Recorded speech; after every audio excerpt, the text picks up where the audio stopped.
we can get into our program mode, since all our speakers are already have joined.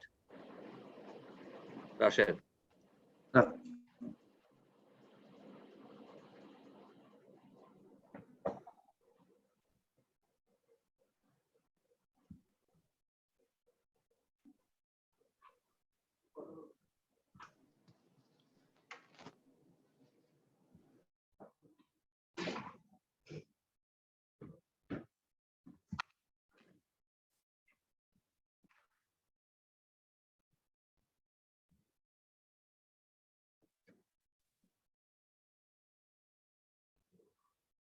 Okay, Bismillahirrahmanirrahim. With the permission of our chairman BIMRAD, may I have the pleasure to start the webinar, sir. Admiral Lukman.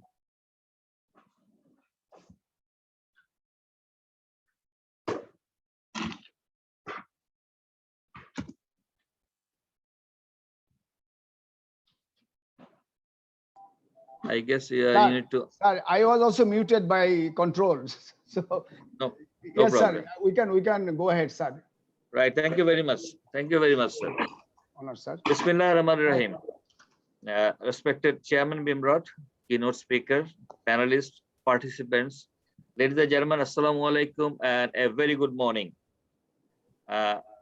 It's a pleasure for me. It's a pleasure to welcome all of you in this webinar on a very pertinent topic of today's, that is emerging challenges and opportunities in the Bay of Bengal in the present world context.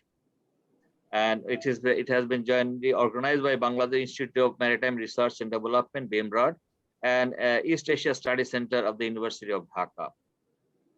We are extremely fortunate to have you all with us today and truly inspired by your gracious presence. I'm Rear Admiral Anwar. I think everybody knows me, and it will be my honor to be the session chair as well as to conduct and moderate the session. Dear audience, undoubtedly we are passing a very hard time with ongoing COVID-19 pandemic crisis. This webinar has shifted, for which this webinar had to be shifted from 7th to to today. And so from 7 May to today, as the COVID-19 second phase is making a strong entry into Bangladesh. The COVID-19 has affected all aspects of our life seriously and impacted the economy in particular. However, this crisis also shows the importance of awareness and cooperation for prevention and survival. Ladies and gentlemen, Bangladesh is a South Asian littoral at the apex of Bay of Bengal. We all are aware of it, on the north of Indian Ocean. And therefore, challenges and opportunities of the region are inherently linked with the Indian Ocean. And the Indian Ocean littorals have become the center of world economy, and the ocean is world's superhighway for trade and commerce, as is always been. The world's earliest civilizations so thrived in regions adjoining to the Indian Ocean, and some of the world's major religions also was organized and originated in this region and spread it to other parts of the world, mainly via sea routes. And the Indian Ocean has thus remained central to the region's affairs and for several millennia, where Bay of Bengal region also has been the major stakeholder in this affair. We all are also aware that the region's resources attracted extra-regional powers through ages. In the 15th century, with the arrival of Europeans, the region became the focus of imperial ambitions. That this colonization was possible and was sustained because of the maritime domain. And even after the colonial era,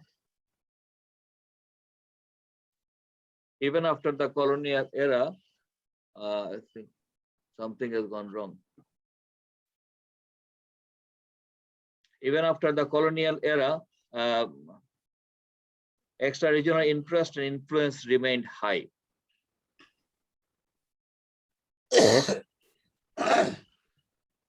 Sorry, there was some problem with that. remained high even after. Even after the colonial era, extra-regional interest and influence remained high due to the region's geostrategic importance. Ladies and gentlemen, the Bay of Bengal region is challenged by multi-layered, multifaceted diversity from political, demographic, economic, environmental, and strategic viewpoints, and becoming a key area for economic and strategic power play in the Indo-Pacific also. In security terms, the issues relating to the Bay of Bengal are best addressed in terms of two overlapping regional systems. That's what I personally feel, in my view. The first one embraces issues that are specific to the Bay of Bengal and its littorals. And the second sees the Bay of Bengal as a part of a wider Indo-Pacific strategic system. Of late, we are also witnessing resource competition on energy and other security-related issues, use of religious extremism and ethnic violence for power in politics in our neighborhood, and particularly increased attention from regional and extra-regional powers in the Bay of Bengal area. The region no longer remains in the fringes of global agenda, but firmly occupies the center stage, and particularly from the perspective of competing interest, where Bangladesh is at the apex of this drama being unfolded. Ladies and gentlemen, I will stop here since we have some great speakers to enlighten us on this very vital topic of present time, and particularly to prepare ourselves for the post-pandemic challenges that is coming in front of us. And without further ado, therefore, let me now apprise you on today's program.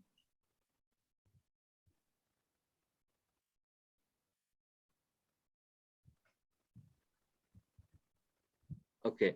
On today's program, I just finished my introductory remark, and it will be later followed by the welcome address by Admiral Lokman, the chairman BIMRAD, and thereafter we'll have the keynote paper presented by Dr. Imtiaz Ahmed on the emergence of Indian Ocean as a center of global competition, the implication for the global dynamics of Bay of Bengal. And after that, we have the maritime security and the law of the sea, implication for Bangladesh, a panel discussion. The first one will be done by Commodore Humayun Kabir. That will be followed by Dr. Delwar Hossain, who will be speaking on geoeconomics of regional infrastructure initiatives in the Bay of Bengal, balancing options for Bangladesh, a very interesting topic, I'm sure it will be. And finally, we'll have our veteran Admiral Awal sir. He's going to talk us on pursuing common maritime interest, the need for a regional maritime cooperation framework. And thereafter, we hopefully around 12:30 to 1300 hours, we'll have about around half an hour or so as a session, a question and answer or discussion session, I would say rather. And thereafter, I will try to sum up the session. And finally, there will be some concluding remarks and vote of thanks by our Director General BIMRAD, Captain Minarul Haq. And thereafter, I will by 13:30, inshallah, sharp at 13:30, we will try to close the session, end the session. Of course, there will be no lunch, nothing, since we are on virtual. However, that's the best thing that the virtuality is giving us. Now, without further ado, may I now request Chairman BIMRAD, Rear Admiral Lokmanur Rahman, to deliver his welcome speech. Ladies and gentlemen, Admiral Lokman. Thank you, sir. Bismillahirrahmanirrahim. Distinguished participants, respected keynote speaker, eminent panelists, learned academicians, ladies and gentlemen, Assalamu alaikum and a very good morning. It is indeed a great pleasure and privilege for me to welcome all of you in today's webinar on the theme Emerging Challenges and Opportunities in the Bay of Bengal in Present World Context, jointly organized by Bangladesh Institute of Maritime Research and Development and East Asia Studies Center, University of Dhaka. I hope we all are doing well, staying safe and healthy during this trying pandemic environment and situation. August gathering. At the outset, I humbly pay my most profound tribute to the father of the nation, Bangabandhu Sheikh Mujibur Rahman. He prudently envisioned the vast importance of the sea for the development of a maritime country like Bangladesh. We all know that soon after the independence, even before the promulgation of UNCLOS 3 in 1982, he enacted the Territorial and Maritime Zones Act 1974, which later became one of the most vital instruments to achieve our rightful claim of our sea area.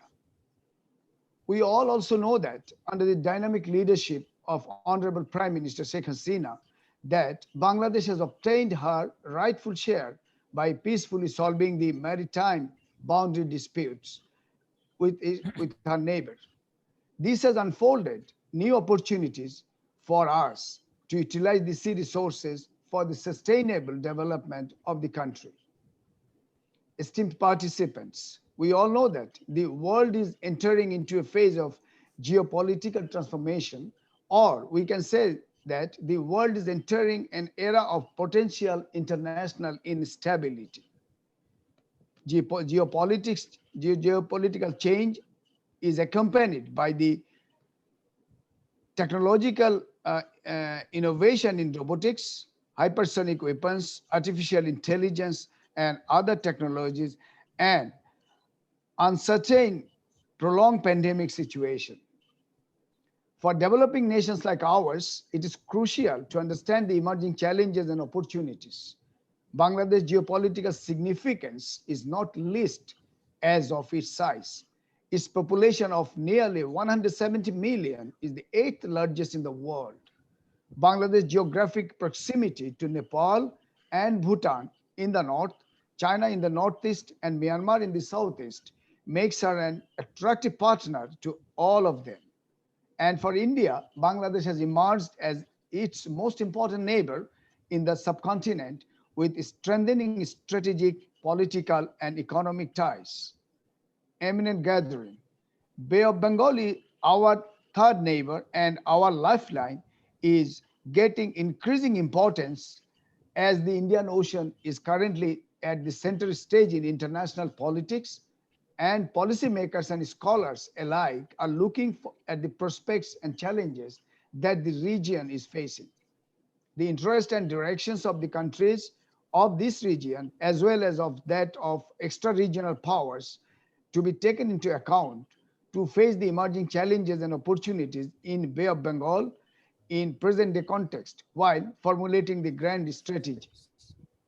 This can become challenging when at the regional level, while the scholars have often articulated on USA-China competitiveness or rivalry, whatever we say, or India-China competitiveness as the great game of the current century.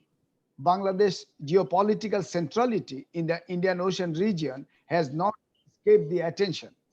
For Bangladesh, its rise and stability depend upon understanding the chemistry of the both regional and international politics surrounding the Indian Ocean region, and more specifically in the Bay of Bengal region. Bangladesh focus on a greater understanding of the region would contribute to determine whether its maritime investments are made keeping in view its strategic interest. There are both traditional and non-traditional security concerns also that need to be navigated within institutional structure, as many of these require transnational cooperation.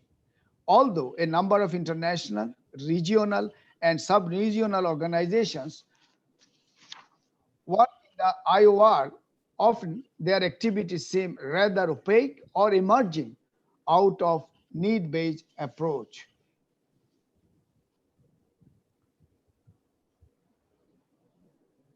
Eminent gathering. I firmly believe that BIMRAD and East Asia Studies Center, University of Dhaka, and the platforms working in this field will extend their cooperation and support to realize the emerging challenges and opportunities in the Bay of Bengal.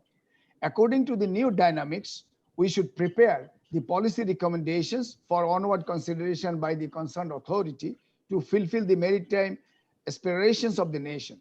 the like-minded maritime research organizations, concerned government organizations, and all stakeholders may work hand in hand to conduct quality research work, training, education, and awareness building activities for optimum sea use.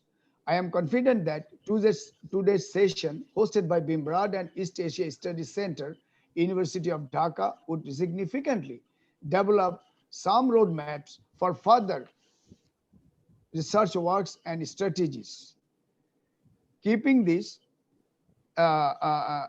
distinguished gathering, we all know that Bangladesh is set to take over the Indian Ocean Rim Association, in short, IORA, as chair from October 2021. I hope that this webinar also would enable us to understand maritime options and policy challenges from a Bangladesh perspective, as well as comprehensively for the region to facilitate Bangladesh's bold leadership in coming days in the IORA. Honorable participants, before I conclude, I would like to convey my heartfelt thanks and gratitude to the session chair, Rear Admiral Anwarul Islam, keynote speaker Dr. Imtiaz Ahmed, and panelist Commodore Humayun Kabir, Dr. Delwar Hossain, and Rear Admiral Awal, sir, for your valuable time, sir. I would like to extend my sincere thanks to the Director, East Asia Studies Center, University of Dhaka, Professor Dr. Delwar Hossain, for taking the initiative to host this webinar jointly with BIMRAD, sir. I also sincerely acknowledge the gracious presence of all distinguished participants and maritime scholars. I would like to express my heartfelt thanks to the Chief of Naval Staff, Bangladesh Navy, and Chief Patron of BIMRAD for his wholehearted support, guidance, initiative, and advice for hosting this webinar and always contributing towards the nation's sustainable development. Thank you, sir. Thank you, madam, ladies and gentlemen. Thank you all. Thank you very much, Chairman Admiral Lukman. I think the scenario has been very well laid and very well set for a vibrating discussion on this very important pertinent topic. Before I, ladies and gentlemen, now before I request our keynote speaker to start his talk, I would like to request everyone to ensure that your microphone always on mute mode, and also your mobiles are also in off or in silent mode. At times it creates problem, and there is an later on we will have all the question and answer session together. So I will request the participants to put up the question and answer that you want to ask, to whom you want to ask, in the drop box or in the chat box, so that the speakers can have a look at them. And when the discussion session starts, we can, in a very short span of time, we can take maximum number of questions. So with these few words, may I humbly request our keynote speaker, Professor Dr. Imtiaz Ahmed, to speak on his very important topic, the emergence of Indian Ocean as a center of global competition, the implication for the geopolitical dynamics of Bay of Bengal. Sir, Professor Imtiaz, sir, all yours. Thank you very much.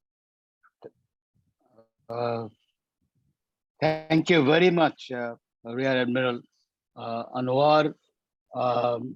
Thank you to the chair, Rear Admiral Lukmanur Rahman, my good number of friends out there, and dignitaries. I need to share the screen, so just give me 1 second. Let me share my screen to make life easy.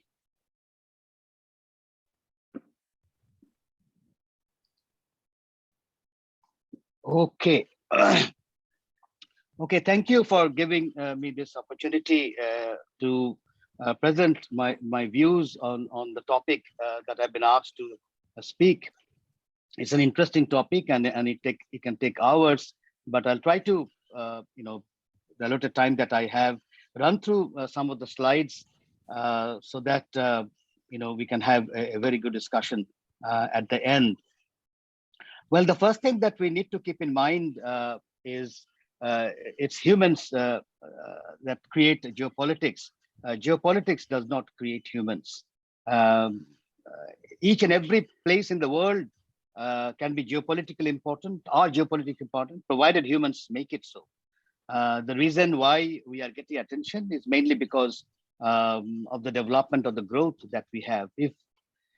If that growth ceases, then geopolitics will shift somewhere else. So keep in mind, this is the big statement that I'm trying to make, and I'll try to explain why that is so.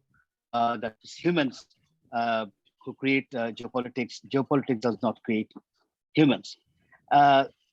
And I will try to divide my presentation, I guess, into 5 parts so that you can get a sense of why I'm saying so.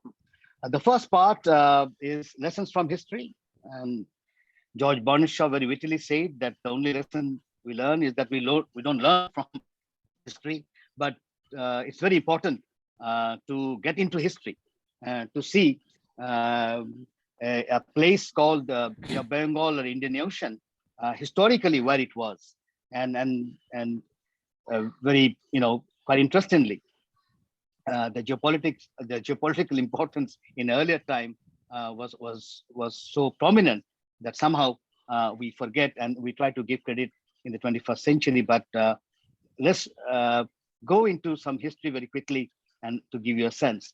Go back to 500 to 1000 Christian era, and these are the major trade routes. And even look at the link that Bengal had with the rest of the world. This was what reality all about. The land routes were not done yet, and so people moved around through sea as easily as it could be, and this is important to keep in mind, because sometimes we hear that so and so discovered discovered India or discovered us. It doesn't really make sense. This has been a very vibrant region historically. Go back to the maritime trade of to 1200 to 1500. Look at the some of the lines, and you will easily get even Chittagong is mentioned very prominently, and you can see the link that we had with in the Middle East on the one hand with Egypt, and not to mention with Africa, and of course with China and Southeast Asia as well. Zhang He's voice remains very central. His fleet came to Chittagong. We had Sultan Ghiyasuddin in Bengal. We actually sent ambassadors from Bengal to China, keep in mind, and the return was done by Emperor Yongle, for that matter. So Bengal had a fascinating relationship with China that somehow got erased in the current memory. Asian trade routes in the early 18th century. Now, this is the interesting part where things started changing. Even in 18th century is important because the road links were being built. But more importantly, it was such a vibrant region, and 18th century was the time when undivided India was the second largest economy in the world. China was the largest economy in the world, and in that undivided India, which was the second largest, Bengal was the richest province. Now, when we say Bengal, it's always Greater Bengal. It was the British who demarcated and got Bihar and Orissa out of Bengal after 1911, when the partition of Bengal was revoked.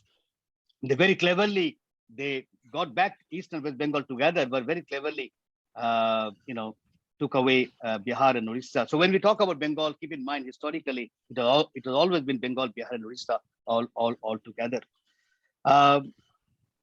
The British is a kind of what you can say an epistemological break with the British, and I've always maintained that international relations in South Asia should start from the British colonization of Bengal in 1757. Somehow our reference point, and I have a good number of colleagues I see in the IR department, we still try to see that from 1919, Treaty of Versailles, and I have no understanding why that is so. What has Treaty of Versailles has to do with South Asia? Doesn't make any sense. But if IR has to begin in South Asia, it has to be from 1757 when the British started. And a very, very rich Bengal they came. They did not come to the poverty-stricken Bengal. It was enormously rich. And of course, Dhaka was very prominent, one of the largest cities in 18th century. And that's precisely the reason why the British got into South Asia through Bengal. But colonialism made a difference. This is what colonialism is all about. It's very different from the earlier outsiders that we had. Don't forget, Bengal had history of 500 years of rules by the Turks and the Mughals. The Mughals were Chagatai Turks. So if you combine both of them, Bengal under the Muslim rule or the Turks, but they came here, they settled, they married, they stayed here, they got buried here. Unlike the British, they came, they took the resources back to Britain, and if you go to British Museum, you are going to see all of the stolen goods. Now that's the difference between colonialism and earlier invasions. Now, cotton was very important in Bengal, and that's one of the reasons actually, why we suffered so much. Now we see cotton coming back, and I always say it's a re-rise of Bangladesh's economy, because in the 18th century, cotton had a fascinating as a product. It was a global product actually, but then British wanted to produce the cotton. They don't produce cotton in their own land, but they wanted to bring cotton from different places of the world and have the machineries in Liverpool and other places to have the cotton products and then sell it to the world. And in the process, they deindustrialized Bengal. Now, that story is more important because when we see the developed West, the West developed through colonialism and slavery. Please keep that in mind. It's very important. Some people forget that. No, they take today's West and think that the West was always, progressive and scientific and innovation, all those things. History doesn't tell us at all. The reason why the West developed is absolutely through colonialism and slavery. And the cotton was very important because, as I said,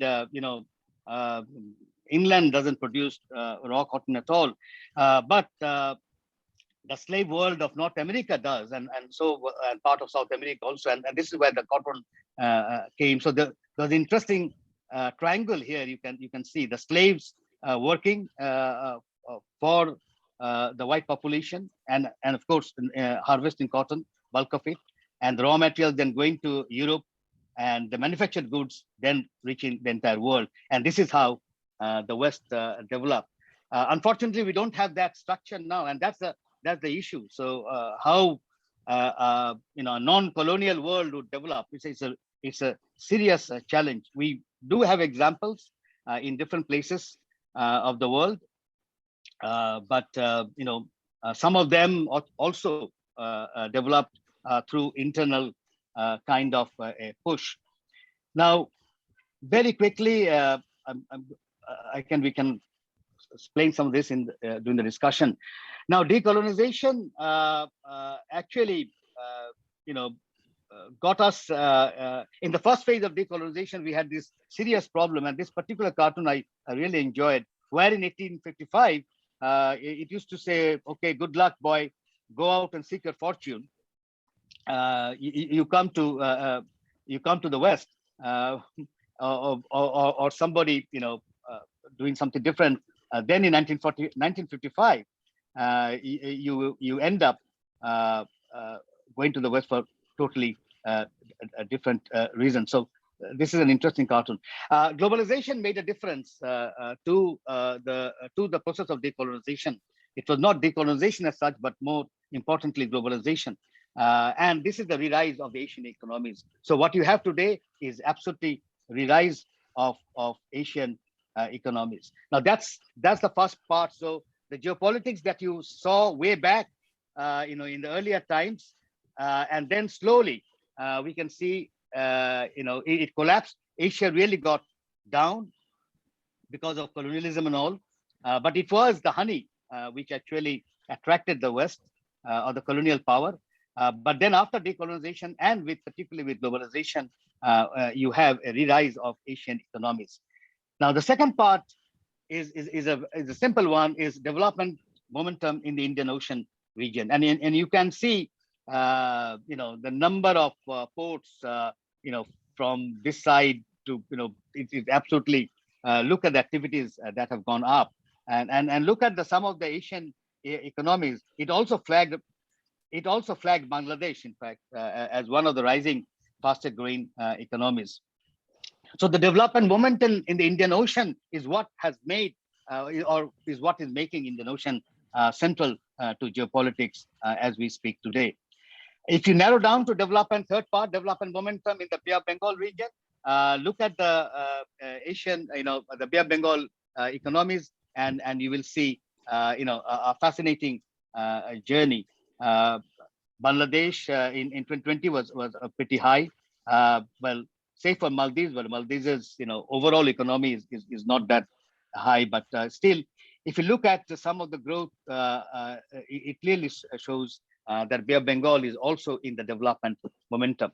And this is what brings us to the fourth part, which is the BRI and IPA, kind of, I would say, a contestation, let's put it that. I don't think it's a conflict as yet. It's not supposed to be in any way.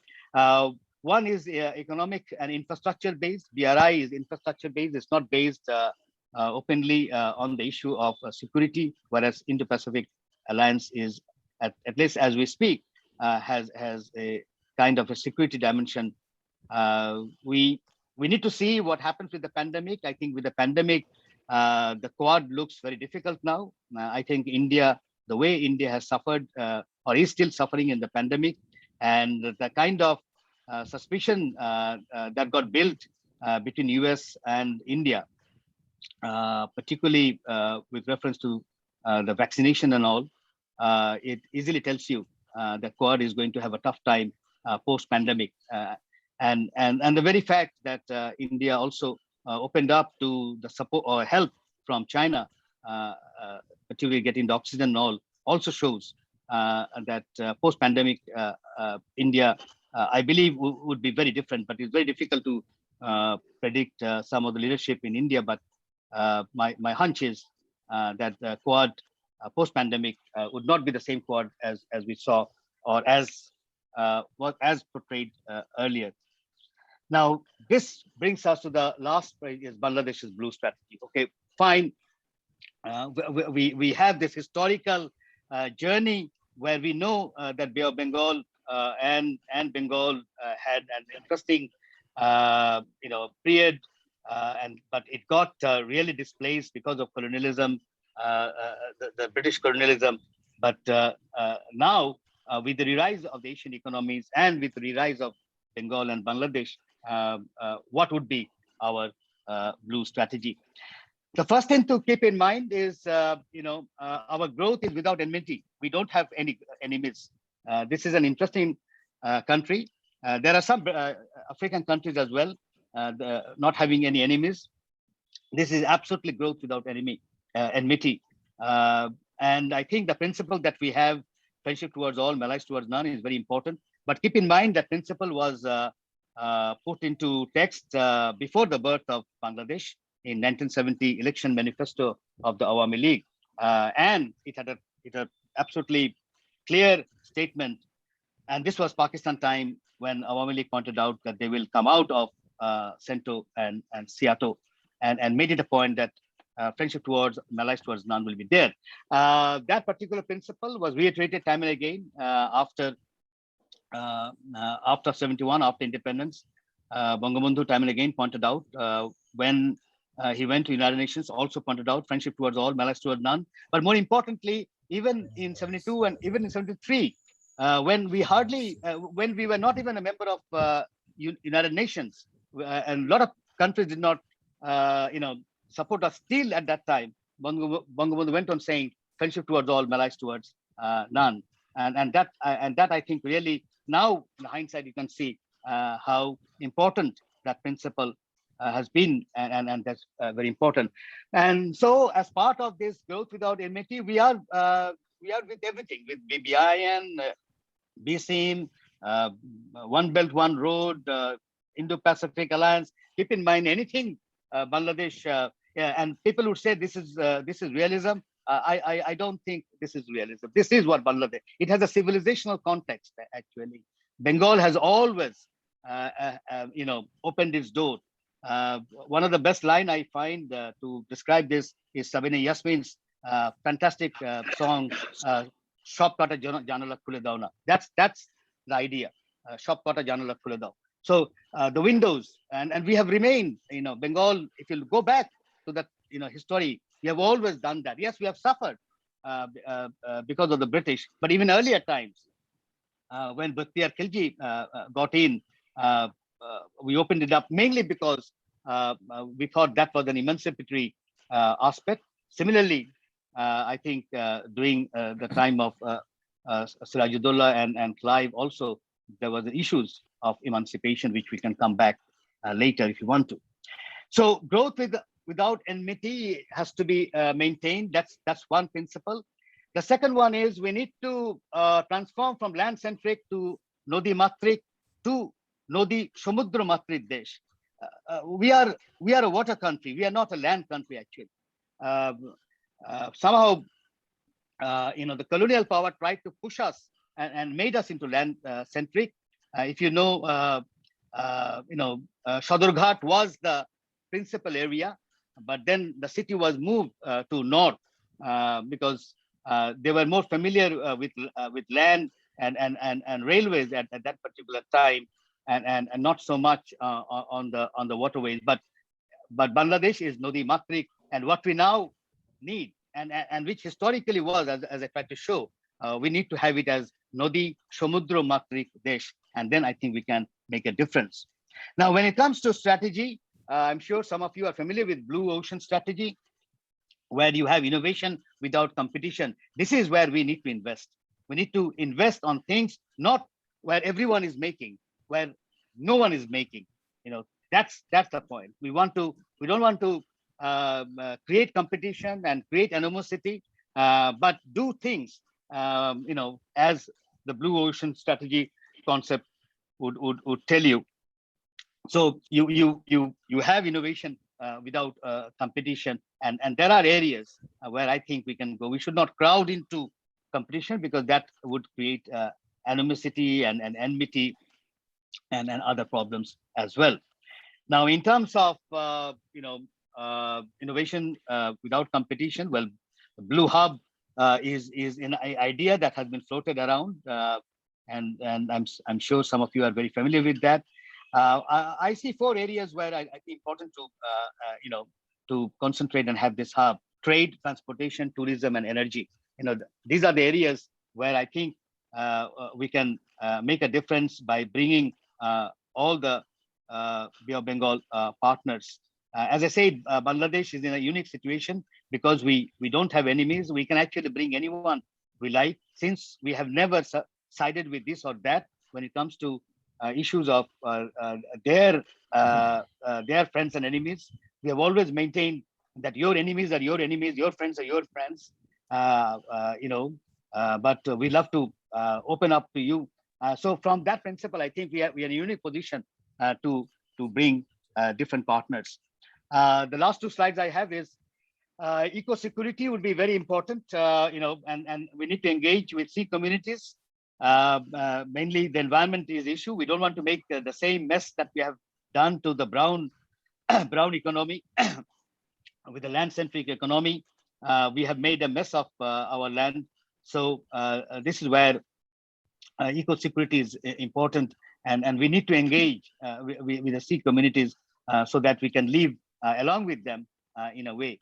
So from that point of view, whether it's plastic or whether other pollution, and all those things would have to be figured in. And these are the areas I think even some of the faculty ought to be, they need to gear up and see how that can be done.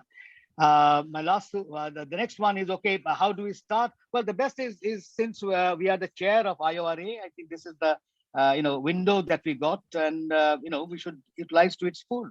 We should take IORA to a position that even IORA never thought in last decade or so. I think that is where Bangladesh, I think, can make a difference. This very idea of Nodi Samudra Matrik, I think would help us immensely. Now the whole world is in a different situation. So my final slide is going back to the point, as I've mentioned, of geopolitics, that it is humans who create geopolitics. We just to keep in, we remember, just to remember his words. So my last slides would be Nazim Hikmat's, a poem, which would give you a sense. And the poem, the words would tell you, brother, just wait. As long as I've got honey in my pot, bees will come to it from Timbuktu. So what you need to do is to build your honey. And the more honey we have, believe it or not, Bangladesh would be, it's the 8th largest country in the world. You can immense, our body language has not been 8th largest as yet, unfortunately, but I think it's high time that our body language ought to be also like an 8th largest country. And from that point of view, if we can keep on building the honey, we would remain geopolitically important, only that we have to be creative enough to deal with that. Thank you very much. Thank you very much, sir. Thank you very much, sir, for your, I wish we had lots and lots of time in hand to listen to you, because it's always fascinating to listen to your talk, sir. Don't say. Yeah. Okay, right, sir. Okay, done. You have become now master in IT also. You always say, sir, that build more honey, create more honey, utilizing, which you did not mention today, utilizing the natural God-gifted resources of Bangladesh, that is water and human resources, then bees will always come. Now, ladies and gentlemen, may I now humbly request our next speaker is going to be Commodore Humayun Kabir. He's our first panelist, and he's going to speak on maritime security and law of the sea implication for Bangladesh. And we have lots of naval officers present today. I'm sure they will find it very interesting. Commodore Humayun, you have 10 minutes starting now. Thank you. Thank you, sir. Respected Chairman, Session Chair, esteemed panelists, ladies and gentlemen, Assalamu alaikum and good morning. To address the theme of today's webinar, I'll discuss, as mentioned by respected Session Chair, on maritime security and the law of the sea, focusing on the implication for Bangladesh. While dealing with the challenges and opportunities in the Bay of Bengal, that is located at the intersection of extended zone of strategic and comparing interest, I'll initially just touch on the word maritime. The term maritime is not limited to the water body of a particular boundary. Rather, it extends to the coast, up to the hinterland, to connect with the ports and other infrastructure directly or indirectly related to the activities of the sea. The term security gives the sense of safety, hence freedom from the fear. As manifestation of international decision-making, security becomes a career of legislative, executive, legal, military, and police affairs for a collective effort of good order and prevention from internal and external threats. Thus, maritime security, where maritime can be also termed as a littoral or can best be addressed as a geomaritime. So maritime security can be conceptualized as Natalie Klein mentioned. The maritime security is the protection of states' land and maritime territory, infrastructure, economy, environment, and society from certain harmful acts occurring at sea. In fact, maritime security deals with the prevention of illicit activities in the maritime domain, which could be linked directly to the national security affairs. Once I discuss on the maritime security, I need to mention the perceived threat, that is threats to the security. Number of documents, particularly the UN reports on ocean and law of the sea indicates and highlights number of threats. Those includes piracy and armed robbery, maritime terrorism, illicit activities related to drug arms, human trafficking, IU fishing, damage to the ecosystem, and threat to the sovereign right of the coastal states. Therefore, maritime security focuses on multiple interconnected, interrelated, and cross-judicial aspects covering the security of sea itself, its boundary, because anything happening at sea has source or connection to the shore. And most importantly, as Professor Imtiaz has mentioned, historically, the security for the trade routes and other vessels operating at sea, and the conservation of the resources, also the preservation of the environment. Now, how does this maritime security relates to the basic structure of the law of the seas? And to cover this, I will discuss the connectivity between maritime security, law of the sea, and response of Bangladesh towards that in three broad categories. First of all, the military aspect and the use of the force. Second is the non-traditional aspect. Third is the marine scientific research and preservation of the environment. At the very beginning of the law of the sea mentioning, I will highlight the spirit of the law of the sea for the security, quoting Article 88 that mentions the high seas should be reserved for the peaceful purposes.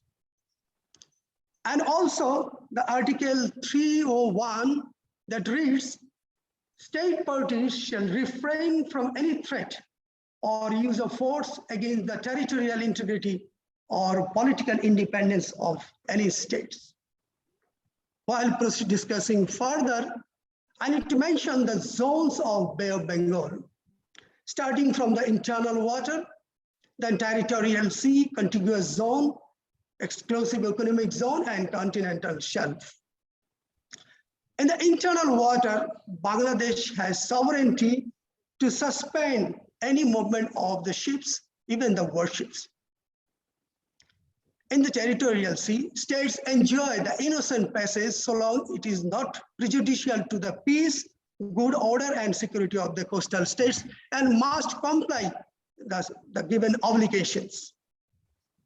Our recent document, that is the Amended Act of Territorial Water and Maritime Zone Act 1974 that has been recently approved by the Cabinet, defines all those aspects of the securities.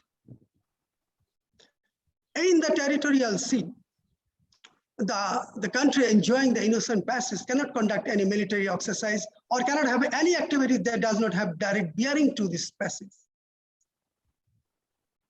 Again, the warship and other government ship has immunity. Those are employed in non-commercial purpose, only in the aspect if they comply with the terms and conditions of the innocent passage doesn't cause any damage to the property or to the environment. And the vessel needs to leave the territory if unable to comply those. The coastal state, the Bangladesh, also enjoys the criminal jurisdiction on board the ships. If any crime takes place that extends to the coast or it has influence to the peace of the coastal state. In the contiguous zone, Bangladesh can prevent or deny the entry of any vessel involved in the infringement or violation of the immigration, fiscal, or the sanitary laws. Now in the EEZ, Bangladesh has sovereign right for exploration and exploitation of living and non-living resources. While dealing with the EEZ, I need to mention regarding the high sea rights, as per the Article 87, all state has the right in the high sea for the freedom of navigation, overflight, fishing, and marine scientific research. Here I like to mention that those rights and other rights mentioned in Article 89, 88 to 115, all are applicable in the EEZ. The military vessel can have the passage and other useful activities of the sea, but our recent act, amended act, clearly mentioned except military exercises. The Bangladesh can conduct a hot pursuit starting from this internal water, but here law of the sea gives the mutual respects to the states that hot pursuit will cease as long as the vessel enters the territorial water of the other states. Now the non-traditional aspects. The states should cooperate for repression of the piracy taking place at the high sea or in the EEZ. And the Bangladesh can have right of visit, boarding, inspection of a vessel engaged in piracy or trade of slave, IO fishing, or any other activities related to the illicit transportation of drug or psychotropic substance. Commodore Humayun, you have around 1 minute time. Right, sir. Now regarding the marine scientific research, other coastal state can have, but prior that needs to fulfill the obligation of the coastal state. And all state must cooperate for the preservation of the environment, preventing pollution, dumping for the good health of the sea. Thus, Bangladesh has enacted number of acts, particularly the Amended Act of 1974, to address the emerging challenges and opportunities, and enacted number of rules and regulations in line with the laws of the sea and other conventions to address the challenges and to maintain the maritime security of Bay of Bengal. Thank you, sir. Thank you very much, Commodore Humayun. Thank you very much. I think all the naval officers who are present here, they will be eager to ask you a question during our discussion session. Ladies and gentlemen, we are now almost halfway through. Now, our second panelist is Dr. Delwar Hossain, and he is going to speak on geoeconomics of regional infrastructure initiatives in Bay of Bengal, and is going to be really fascinating, I am sure, because I am sure is one of my very favorite subjects. So without further ado, may I request Dr. Delwar Hossain to give his lecture, please. Sir, all yours. Thank you very much, Honorable Chair of the session and Honorable Acting Chair of BIMRAD, and distinguished keynote speaker, Professor Imtiaz Ahmed, my direct teacher, and respected panelists and respected participants. Good afternoon. Well, I mean, first of all, I would like to thank BIMRAD, to extend such a cooperative gesture to organize this very important webinar on the very important topic with East Asia Study Center. And on my personal behalf and also on behalf of East Asia Study Center, I welcome you all and I thank you all.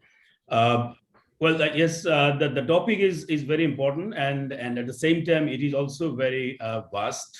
And given the time limit, I think it will be very difficult to clarify a lot of things. But I'll try to make some points. At the same time, I have some slides. I'll go very fast to honor the time. So the topic, as such, it is confined to a particular aspect, that is regional infrastructure. So to understand the importance of regional infrastructure from geoeconomics point of view, so we need to understand the current context that is quite clear. And as we have listened to the keynote speaker, and also we have our knowledge about the current context that we see in the Bay of Bengal and extended to Indian Ocean or around the parts that we are familiar, that the idea of the rebalancing strategy of the United States during Obama era, which has impact on this region. And we also know India's Act East policy. And we are also very much familiar with China's BRI, Belt and Road Initiative. And at the same time, we also put two strategies or two programs, BRI and Indo-Pacific strategy, in a competition or in a rivalry position. But even independently, Indo-Pacific strategy or Quad is very important to decide geoeconomic or geopolitical realities in the Bay of Bengal. And we are also quite familiar that gradually the attention of the world, whether it is from the region or outside the regions, it is increasing enormously. But at the same time, what we see, the relations between regional powers and also, powers of whether they are great or middle or small, whatever, bilateral relations framework is not that much conducive in the current period. So what we see that kind of relations, what China, India enjoyed even in 2000 or 2005, when actually the idea of BCIM or Kunming initiative was floated when Manmohan Singh was the Prime Minister of India. So now we can see two major powers who used to cooperate, but now they are seeing themselves in a very different manner. So the deteriorating bilateral relations, and also Myanmar is also another country which has also contributed to deterioration of relations between Bangladesh and Myanmar through the Rohingya crisis and other. So we can see that the situation in this part of the world is not very conducive in terms of bilateral relations. And then we can see the growing economic competition, economic rivalry, and which is creating new compulsions of development, new compulsions of establishing superiority. And which is more important, that is the hegemonic competition, particularly between China and India. And of course, we have extra-regional powers, USA, or even a country like Germany or UK are also trying to establish their footprint in the Bay of Bengal. So this is precisely the context. And then we are also talking about geoeconomics, and geoeconomics conceptually, it is very much linked with geopolitics, because geoeconomics indicates the economic instruments that can be foreign assistance, that can be economic sanctions, that can be trade, that can be any resources that we use actually to achieve sort of geopolitical results in a bilateral or multilateral framework. So geoeconomics is particularly important, and since I have to focus on the topic, I try to explain some developments in the region which are related to resources, which are related to infrastructure. So now, if you want to map regional infrastructure initiative, of course, this is a kind of growing area. and also very important and very critical area for Bangladesh or for any littoral state of the Bay of Bengal. But in reality, we don't see much development of regional infrastructures. What we see basically bilateral infrastructure developments which have regional implications. But there are few regional and almost all of them are also initiated by or driven by basically China and India. We can see this from the map, but if we just mention some of the projects or some of the initiatives which have infrastructural implications, and for that matter related to geoeconomics, we are familiar with Kaladan multimodal project, which is very, very critical for not only for India. I mean, India has initiated it with Myanmar, but this has a huge impact on Bangladesh and of course the Bay of Bengal region. And also there's another initiative which India calls it Asian Trilateral Highway, India, Myanmar, Thailand highway. And also India has bilateral infrastructure programs or initiatives with Bangladesh. And also very importantly, India has already constructed a deep sea port in Rakhine as a Situate. And then we see China initiated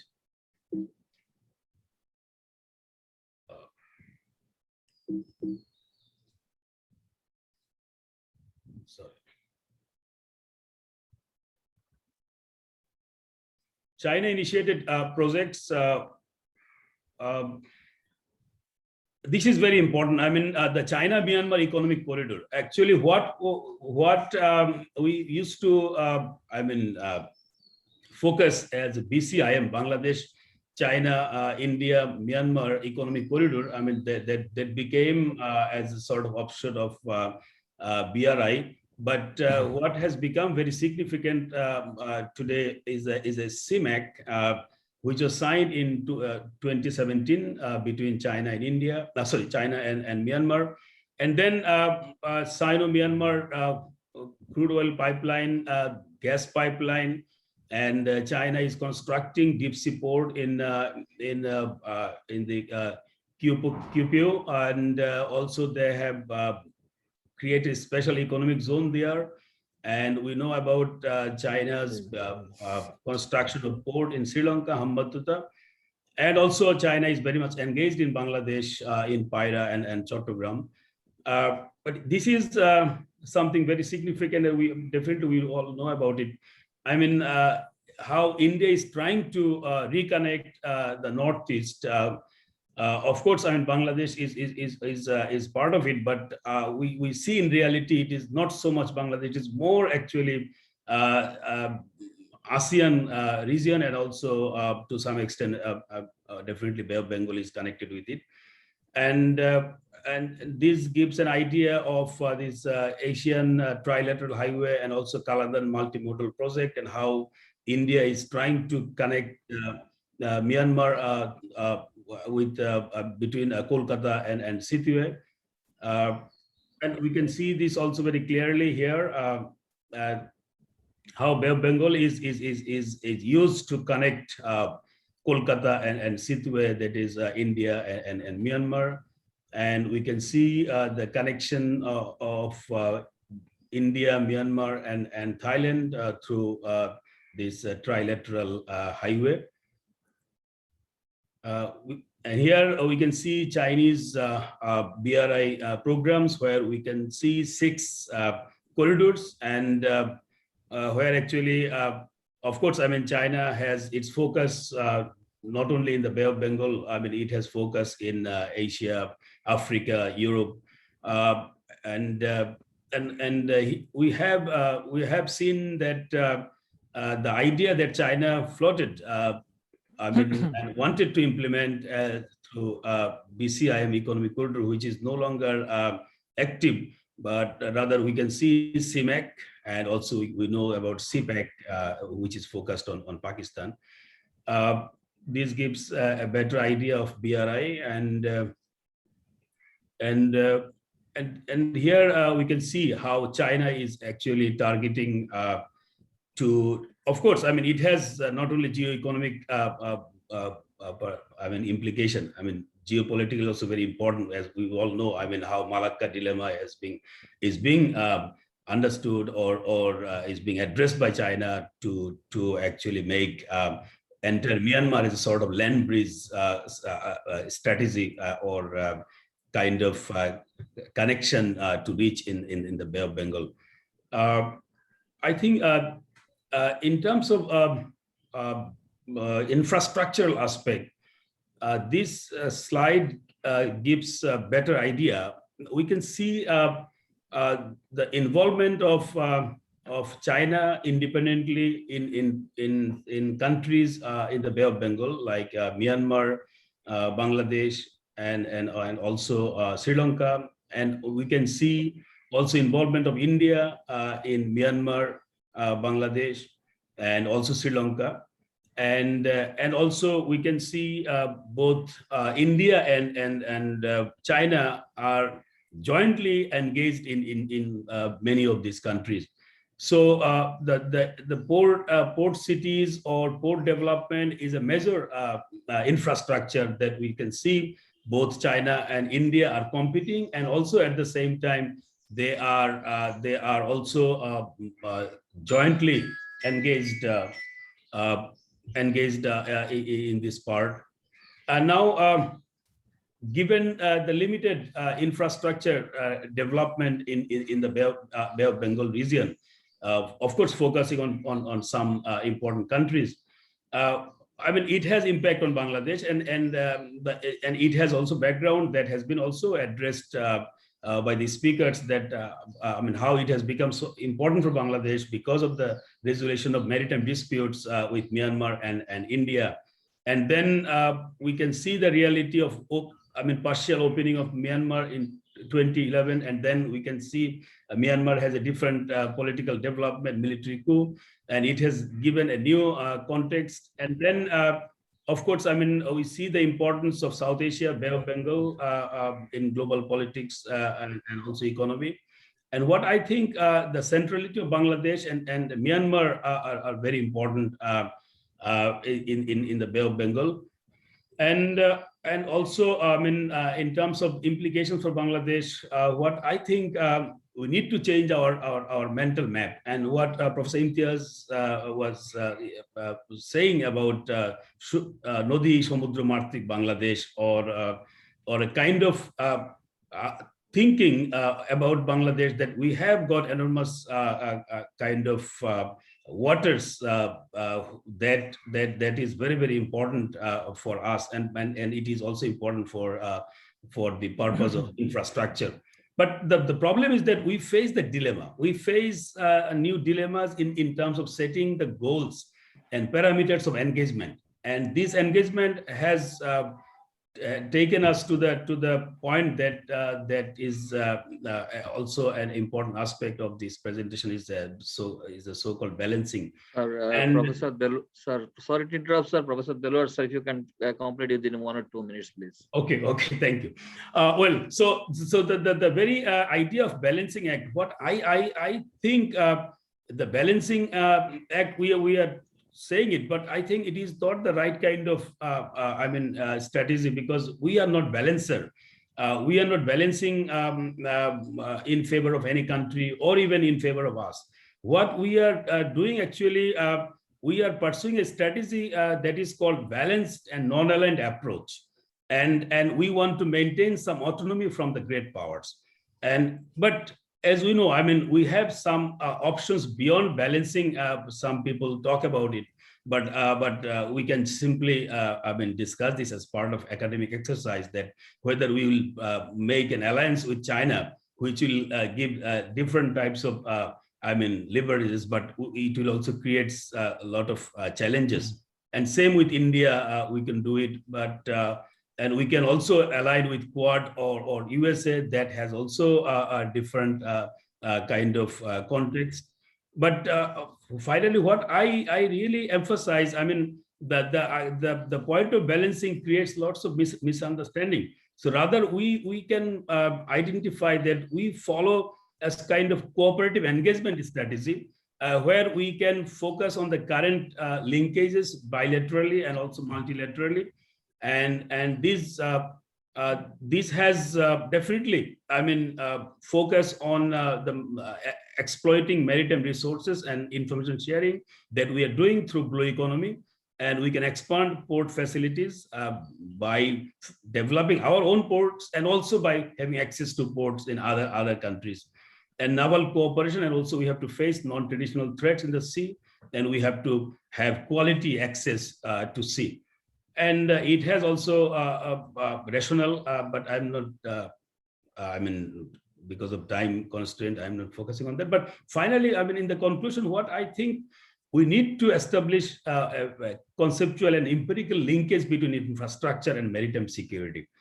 And for which I strongly believe that we need to avoid very limited or partisan or politicized view about the relevance of cooperative engagement, because sometimes when we say we are doing a lot of things with India, which are being misperceived because we are not doing a lot of things with China. But when we are doing a lot of things with China, then India issue comes in such a way, which I think in many, in most cases is not based on proper understanding of the cooperative engagement that Bangladesh is following based on a balanced and non-aligned approach.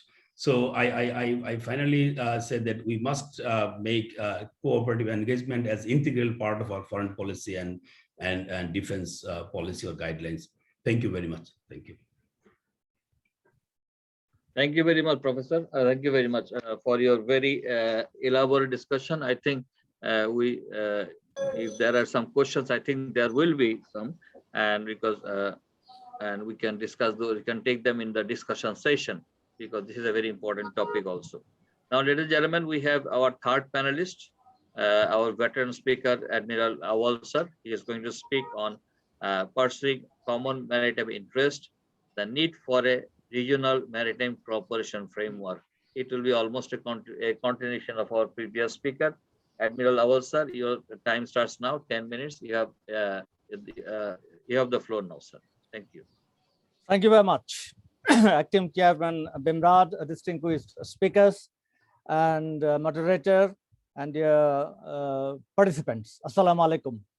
The stage is well set by the in-depth keynote and focused panel discussion. It's quite complex. Now I intend to focus on the maritime cooperation aspect in this complex scenario, how the Bay of Bengal littorals can identify common interest and pursue this through maritime cooperation matrix in this condition. Let me contextualize Bay of Bengal for my discussion, referring to 2 points. Bay of Bengal is the largest bay with 2.17 square kilometers of area, had been very dynamic since 3rd century BC, as the keynote speaker has mentioned. And now it had the maritime connectivity highway even before the Atlantic, giving prosperity to the Bay of Bengal region and beyond. Then this era of prosperity, of dynamism, was shattered by the European colonialist sea powers through 18th and 19th century, where the Professor Imtiaz had mentioned the story of honeypot, and it was totally exhausted.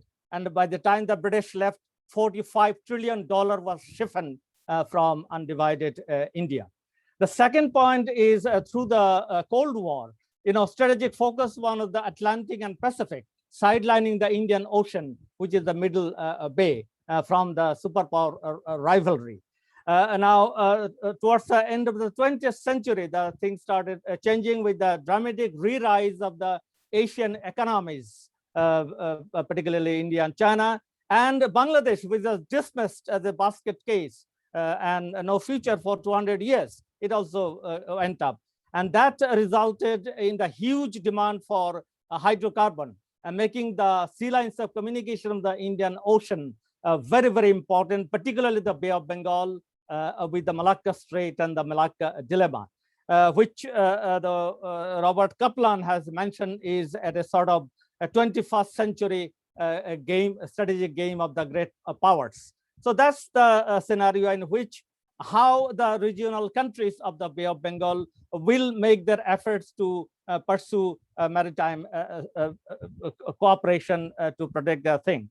Well, the thing is that this is the springboard. It has been the springboard for competition of the regional powers and the extra-regional powers given the geopolitical scenario. So that's their priority. But for the 10, littoral states and hinterland states of Bay of Bengal, our focus should be that Bay of Bengal must be a space for development. And this development has to take place for the vital trade routes and the living and non-living resources that has to be harnessed through blue economy mechanism. And most importantly, this fragile Bay of Bengal maritime ecosystem needs to be protected from the environmental, ecological challenges and the non-traditional threats arising from the non-state actors for the prosperity of the 500, half a billion people of this region. Now, these challenges and threats, which are common to all countries of the Bay, this can be broadly categorized into 5 sections. That can be starting with the threat to life and property at sea. That comes from the piracy and the armed robbery.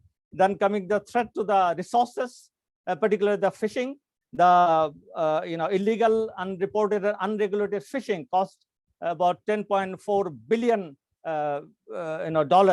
yearly from the Bay of Bengal region.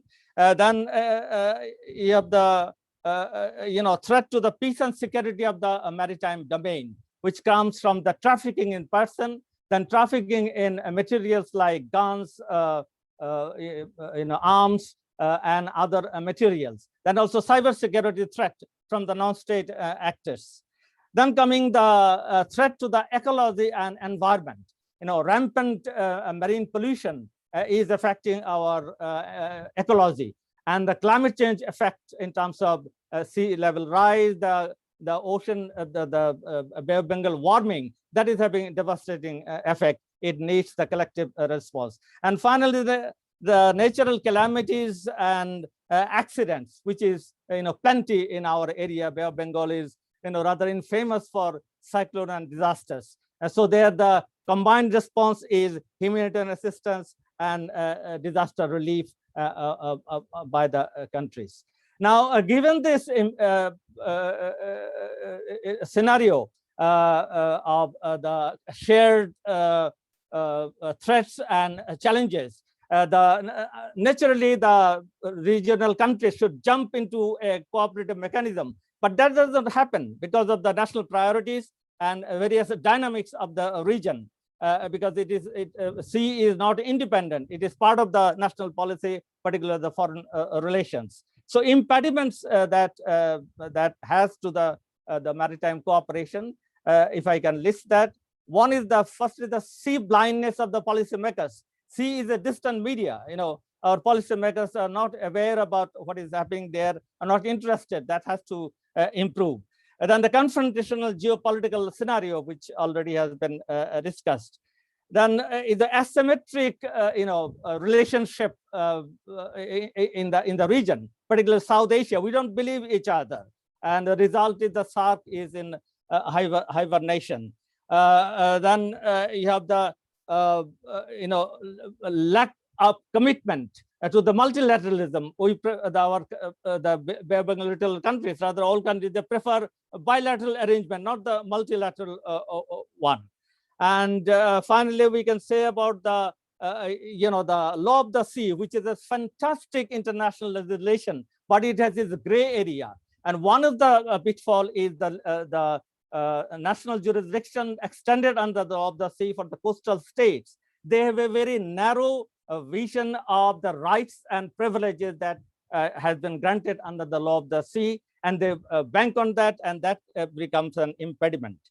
Right. Given these impediments, what this Bay of Bengal region countries need to do is to join hands and rise above the political fault lines and geopolitical drags, and go for sub-regional and regional cooperative engagement, and particularly make the organization that we have regionally and sub-regionally functional.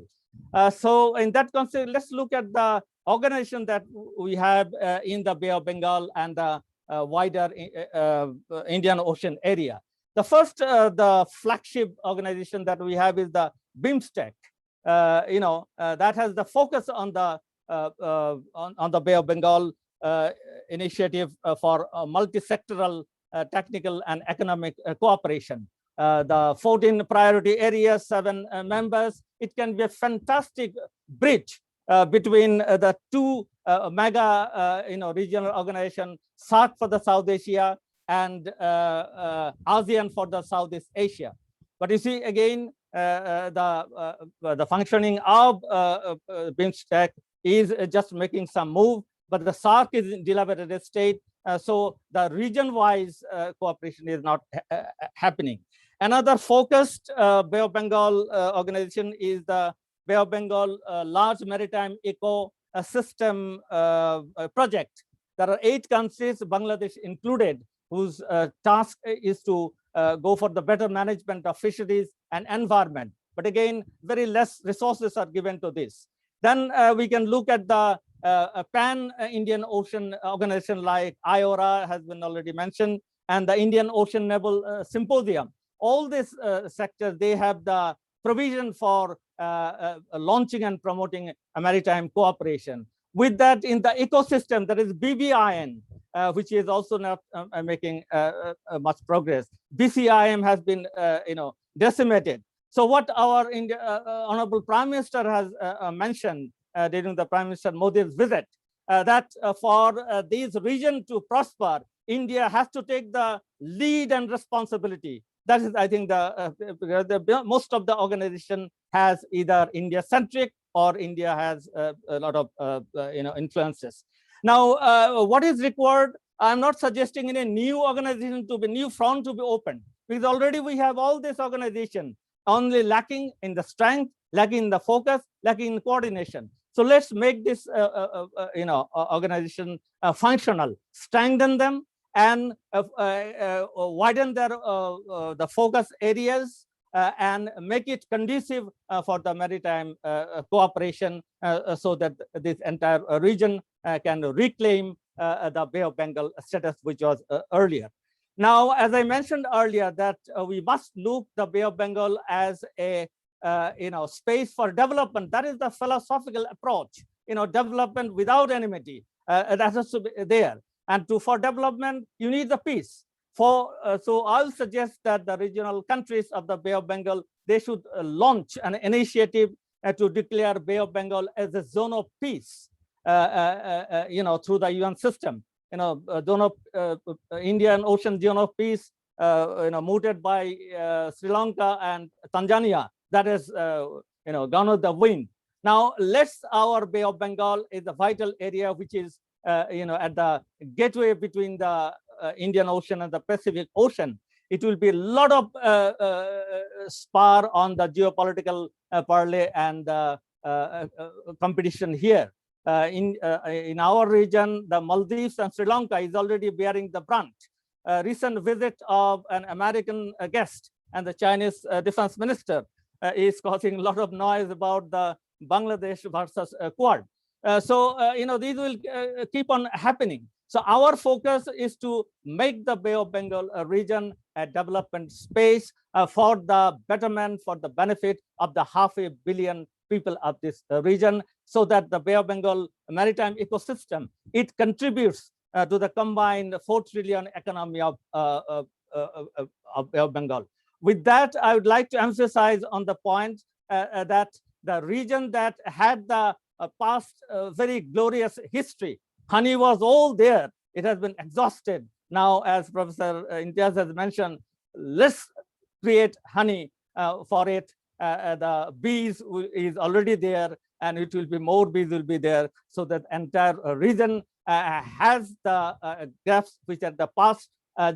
We have to be on our feet, and cooperation is that geopolitics is one thing, and the reality of the region is another thing. So that prosperity is the ecosystem of the Bay of Bengal is spoiled. That will spoil the entire the Bay of Bengal region. That you have to remember. So with that, I would like to say that let's cooperate. Let's get out of the hibernation and heightened sense of geopolitics. Let's come to our area. Let's look at our prosperity, our past, and our present potential and build it as a prosperous Bay of Bengal region. Thank you. Right, sir. Thank you very much, sir. It's a nice philosophy of zone of peace based on development agenda and development initiatives. I think all the speakers have done justice to their topic as well as to the time. We are slightly overshoot by around 10-15 minutes. Okay, no problem, inshallah. Now, whoever has questions, please unmute yourself and make the questions. But before that, I think in the drop box we have a question already available particularly for Professor Imtiaz sir on Rohingya issue and all this thing. I'm sure you have seen it, sir. You can start with that. Then as the time passes, gradually we will take more questions, sir. Professor Imtiaz, sir.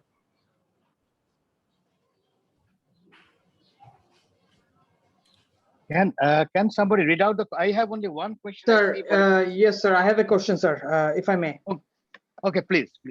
So thank you, sir. I'm Commander Arif, sir. I'm a course member of Armed Forces War Course. So my question is that, sir, to the panel, sir, last month, sir, just as Admiral Awal, sir, was reiterating, Chinese Defense Minister has warned us against joining an alliance like Quad. Against the day before yesterday, sir, the ambassador has again reiterated the same while giving a press conference to the journalists.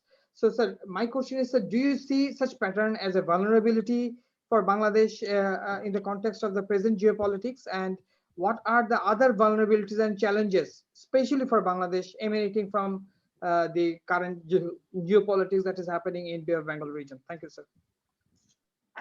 Thank you. Well, there are very quickly three sides or three responses to your question. One is, I think the ambassador was asked a question rather than, it was not a presentation that came out from, it was not a presentation that he was making. I think a journalist asked him about his position on Bangladesh joining the Quad, and so he responded. So we have to look at the context as to why he was saying what he was saying. It was an invitation from Dhaka where he went, and then he was asked this question. That's number one. Number two, keep in mind, Bangladesh,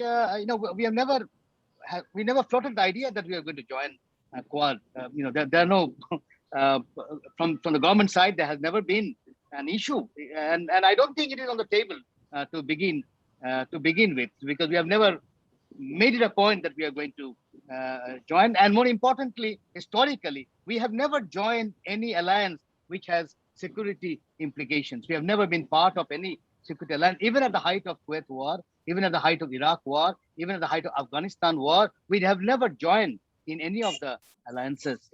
Keep that in mind. It's something that Bangladesh has never done that, and Bangladesh is not comfortable with that. And the third part is very important. Keep the pandemic in mind. This is very important. The way pandemic, well, we don't know how far we will be infected or affected in the second wave or the third wave. But India, we have seen that it has been tremendously impacted upon, and the suspicion that has been built within the Quad, particularly between India and US, is huge. Particularly this vaccination issue. Keep in mind, if you look at the whole politics of vaccination, and you can easily see how United States and how India simply could not go together. So I don't see a very good future of Quad to begin with. Leave aside Australia, I don't think I don't think it's a factor in any way. It's mainly Japan, India, and US. But looking at the pandemic situation, keep in mind all the three countries were hit much more than some of the countries. Definitely much more than China. So my point would be, I don't think Quad would be Quad has to be reformulated in many ways because of the pandemic, and I don't know how far that is there in the United States, understanding of the world. But looking today, I don't see a big promise when it comes to Quad. Right, sir. Thank you very much, sir. I think there are a few. Before I allow the participant to ask questions, I think there are some questions in the chat box already. One, there's a question from Russia University. I think I want to give him the priority here. The greetings, he's sending us greetings from Russia University. I think Professor Imtiaz sir or any other panelists can take it. It is. I was wondering if you could explain more. How can Bangladesh regain its seafaring and trading legacies? Okay, but very quickly, you need to invest on this whole issue of seafaring and trading legacies. We have not invested. Now, this is something I floated on also yesterday in a discussion we were having a discussion on foreign policy yesterday. It's high time that we invite or create a structure out of a concept that I'm now flagging, and it's called Bangladesh Dream. We need to have a dream actually. It's just like American Dream. Now the American Dream is collapsing, as you can see, and I don't think American Dream can salvage itself given the Black Lives Matter, given the polarization, given the number of votes that Donald Trump managed even during pandemic. Clearly shows that the future of the United States will remain very polarized, and I don't think the American dream will be there that much. Now, I think it's important to build a Bangladesh dream. Now, when we talk about Bangladesh dream, the four areas are very important. The first area is infrastructure, and that is where I think your question would also be, can be included. Infrastructure, you need to build infrastructure. That's the first one. Infrastructure attracts humans like anything. And I mean infrastructure of all kinds. Then, of course, it will be the education. It's absolutely central. You can't have a developed state without, first-class education. The third, it has to be health, because without health, no parents are going to feel comfortable when it comes to their children. So health would be and the fourth one would be entertainment. So entertainment is very important in order to keep the youth engaged. Now, more importantly, when you have this Bangladesh dream, you need to engage with the diaspora. You need to build the diaspora, because what is happening now, and I'm sure all of you are familiar, what is happening, that bulk of our funds, particularly the merit, they go abroad, they never come back. That's one important. And then they also take the money with them. There's the other problem, reference to Begum Para and other things, you can easily make it. And that's a serious problem, because somehow dream is not there. We have not established that dream. So what we need to do, and this is very important, is to have this Bangladesh dream and then connect the diaspora so that the children and the grandchildren who are actually living in the United States can, even if they live in the United States or Canada or in Australia or New Zealand, can interact with Bangladesh and develop Bangladesh. And it is possible now. Unless we create that kind of dream, I'm afraid, the opportunity that we now have in having a little bit honey will just go away, because honey can just go away simply. And last word on that, United States, Canada, Australia, and New Zealand, there's a similarity. Even Europe now, there's a similarity. They're all diasporic countries. They need the diaspora. Without diaspora, look, take Australia. My last source was there are over 1,500 to 2,000 doctors, medical Bangladeshi doctors working in Australia, because they channelize the doctor, they take the doctor. They channelize the lawyer, they take the lawyers. They channelize the chef, they take the chef. Because those are diasporic countries, they can never reproduce themselves without the diaspora. But we are not a diasporic countries. Now, how do we then organize ourselves and reproduce our economy? And this is where I think the Bangladesh dream is very important. Thank you, sir. Moderator, Just a may minute. Just a I minute. Hold on. add? I have a question. I have a question. May I ask the question? Just a minute, please. Sir, also, please go ahead, sir. Okay. This is regarding the seafaringness and traditions. The time was so short that we couldn't go into that. Now, you see, that was the matter of the past, and that was the sailing era, sailing ship. Bangladesh was a hub. All this Sandip, Chittagong, all these places we have in that. One is this garments industry, the swing. Another is the shipbuilding. That is in our blood. A very home held skill that we have. But now it is in the 21st century, a totally different ball game. When I was ambassador to Maldives, I was frantically trying to have the connection, shipping connection with Bangladesh. Now, as we said that earlier, I went to the history. There's a fantastic communication link between Malé and Chittagong, the Port Grandi. There's a sailing era. But now the thing has changed.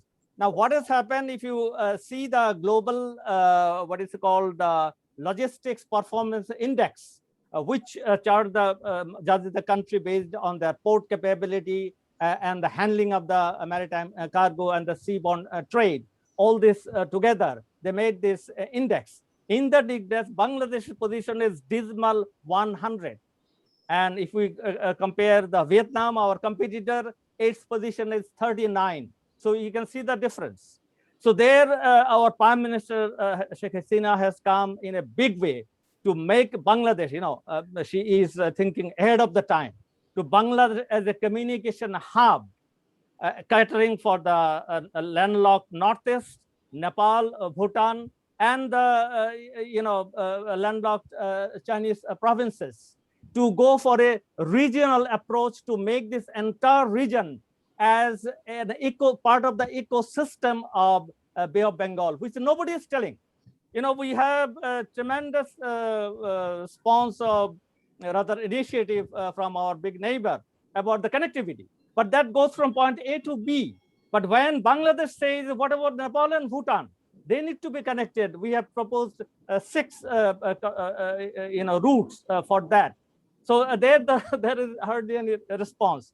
And Professor Delwar has mentioned, it goes in a sort of political line rather than on the actual logistics requirement and making the entire region seafaring and prosperous from that basis. So what is important that we need to improve that present context of our this logistics context with the improvement of our ports, more ports, and ports is a difficult thing. If you want to build a port in South Asia, it is a very difficult thing. Like in Dhaka city, if you have to build a house, there are a lot of people coming that, why are you doing so? Give me some money.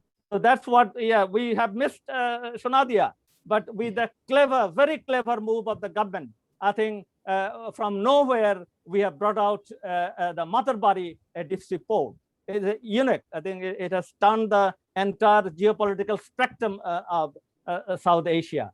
So we have to innovate such a thing. And what our Prime Minister emphasizes, that entire ecosystem has to be brought to the Bay of Bengal so that the Bay of Bengal region itself, with the hinterland, with the landlocked, becomes a vibrant area. And that will bring, and the technology, as I have mentioned, the logistic performance. And then another index is the liner connectivity index. We are not even seen in that index. So this technologically, we have to develop our ports, our shipping, our maritime infrastructure to regain the age-old earlier seafaringness and our maritime tradition. Thank you.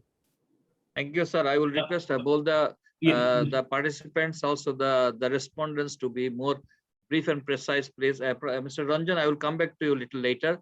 Dr. Delwar Hossain, sir, can you please take the question given by Commander Kausar about the alliance and alignment. I'm sure you have seen it.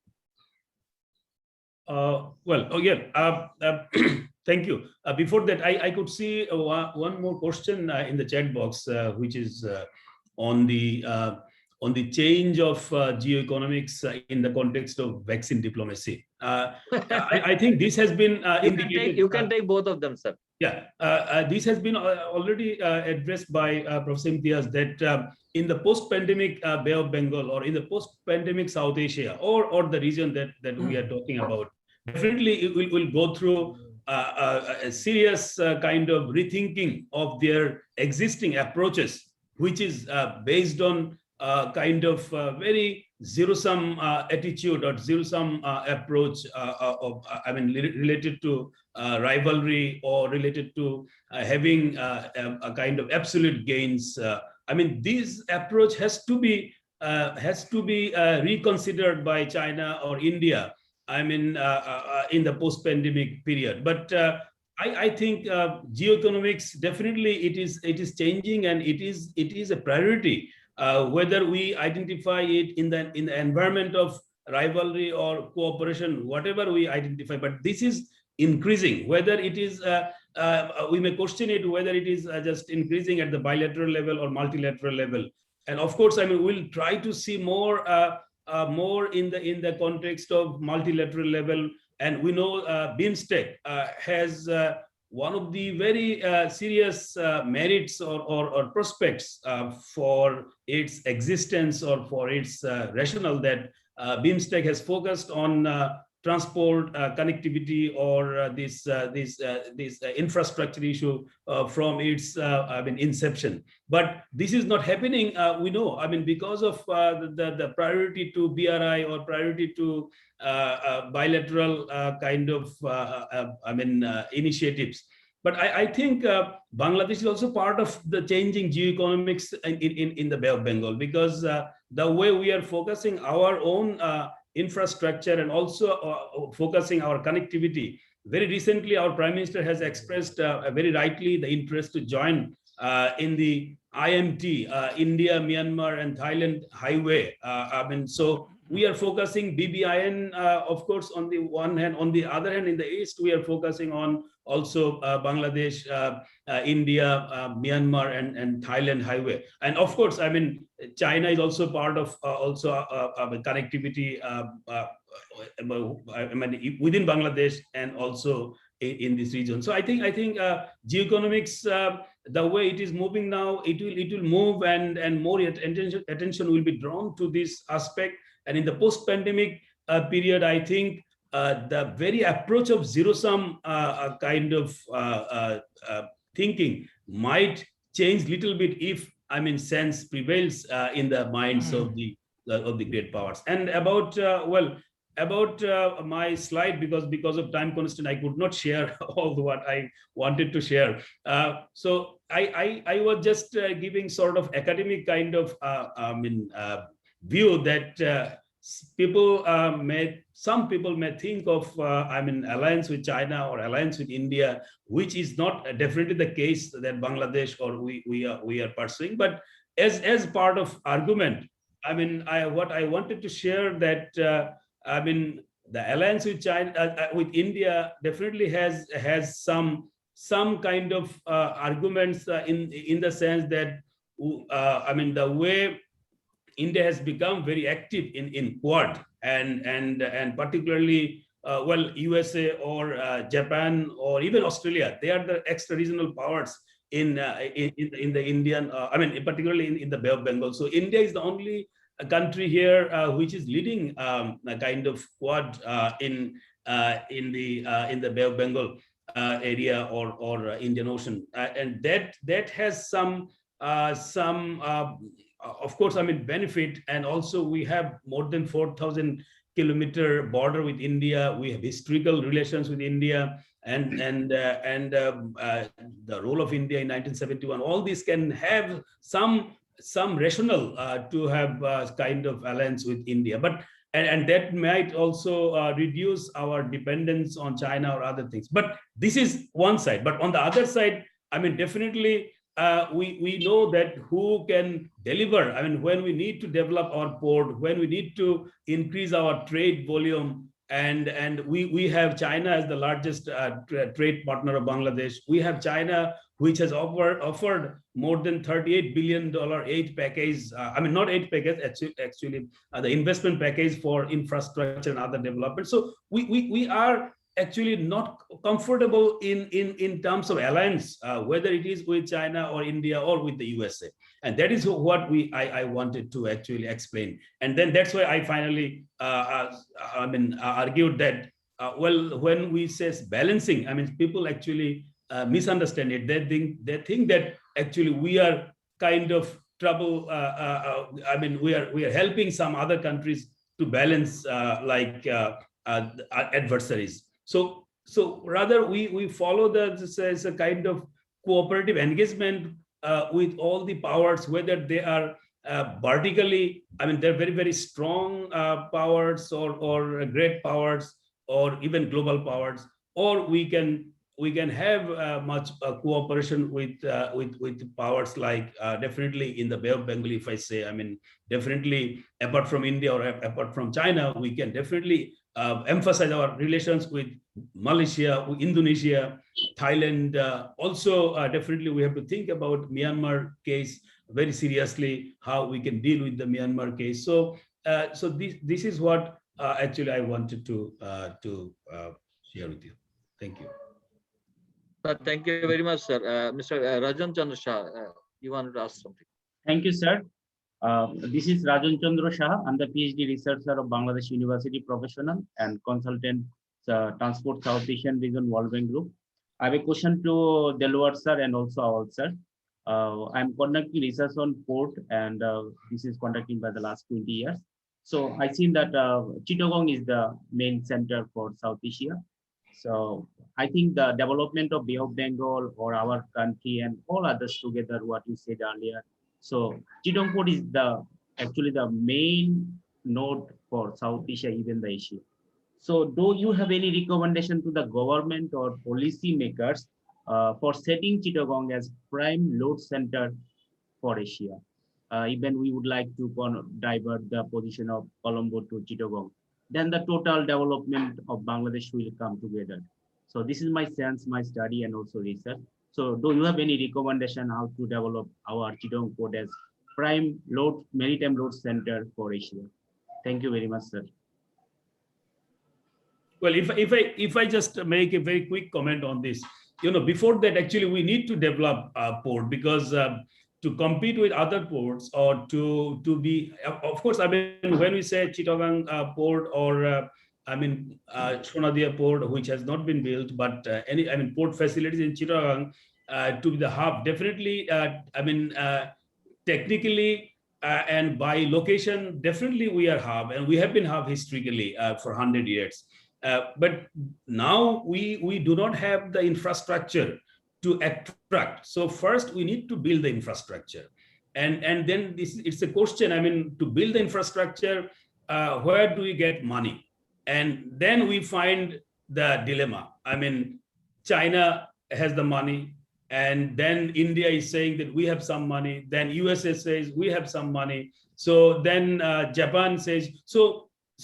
We should not spend time, or we should not waste time. We need to decide to build the infrastructure. And what again, Imtiaz sir was saying that we need to put honey in the pot. So our honey in that form of growth, our honey in the form of development in education, in infrastructure, or in trade, so that we need to build, then we can compete. So at this moment, I mean, we should not think of attracting. Well, we have the opportunity to attract others, and in fact, this port, and with the historical advantage of Chittagong, and also the kind of intellectual capacity we have, knowledge capacity we have, definitely we can be the most attractive location in terms of port. But before that, we have to build the infrastructure. We are in a very, very, we are nowhere actually in terms of the kind of thing you are trying to argue, that draw the attention in a big way and to be a hub of regional or Bay of Bengal or Indian Ocean kind of shipping or this maritime activity. So we should decide to build infrastructure first. Yeah. Thank you. Thank you, sir. So thank you very much, sir. Commander Julius has asked a question to Professor Imtiaz. I find it very interesting. Quoting from the Blue Economies post-COVID-19 entrance resilience strategies for coastal states, a seminar that was in Maritime University. Quoting the foreign minister, he said that Bangladesh and US will enter maritime cooperation soon. So his question is that by allowing or doing a cooperation with or bringing a new player in our maritime domain, is it going to boil up the tripolar competition? Professor Imtiaz, sir. The quick answer, so long the cooperation is economic, Bangladesh is comfortable with that. But the moment if that cooperation, whichever the party is, whether it's US or China or India or anyone, wants to make that into a security aspect, then it becomes a problem. So I see no problem in having any relationship with the United States, and we do have, we also have joint exercises, naval exercises and all. I don't think that's at all a problem. But if they say that my relationship with you is conditioned on my enemies that I have, then we say no. And we have always maintained, and this is Mandela's famous citation. You will see that in the YouTube. Mandela was saying the same thing way back, because somebody was asking that why are you, how come Fidel Castro, Yasser Arafat, these are the people who are your friends, because we know them as human rights abusers. And Mandela responded, absolutely superbly, saying that, the mistake that the West does is they think that your enemies will be my enemies. Your enemies are not my enemies, as simple as that. Your enemies are your enemies, your friends are your enemies. Let me give you just two examples and it will become very clear. India has a fantastic relationship with Israel, fascinating relationship, but we have never questioned India on this. We have always maintained a relationship with Palestine, historically, for different reasons. But we have never made that issue that why do you have a relationship with Israel? All this in Israel is this. We never. The second example would be China has a very big relationship with Myanmar, but we never made that an issue. We say you keep your relationship, but try to solve the problem that we have with the Rohingyas. We never say why are you maintaining that relationship. So this is the Bangladesh's approach, and as I said, I don't think it's balancing.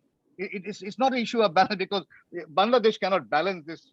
But it's such a huge, 1.5 billion people on two sides.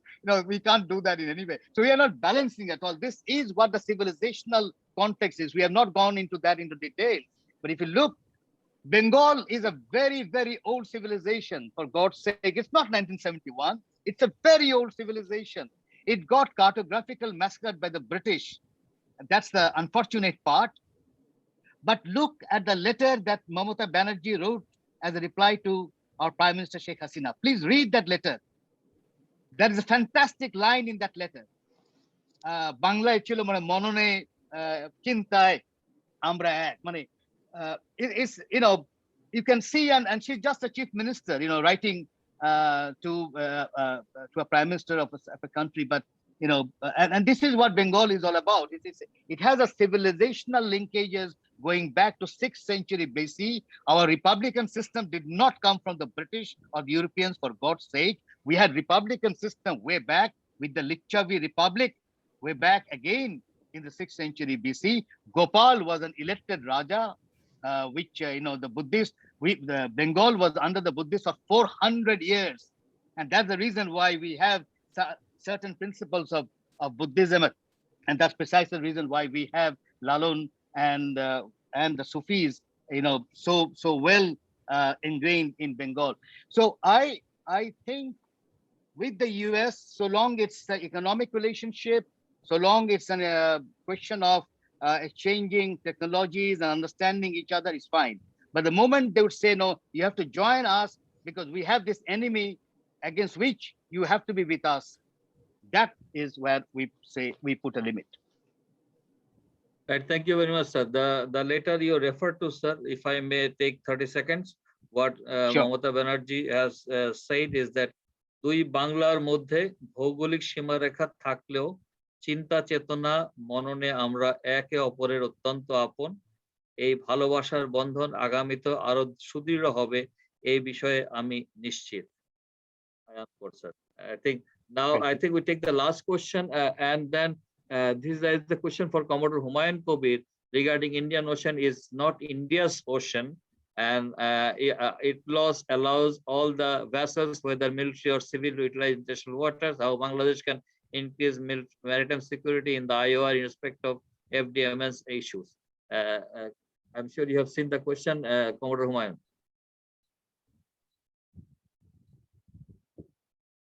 You're muted.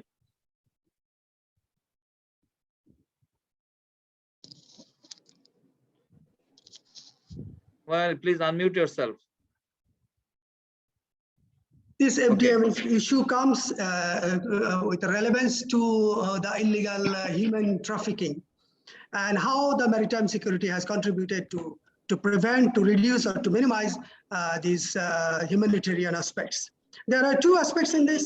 There are occurrence in the high sea, and with the due frustration, the government also expressed their dissatisfaction to the other state, those who did not address those issues and at the high sea, despite having the responsibility, international obligation to the other state to address those distressed people on the high sea.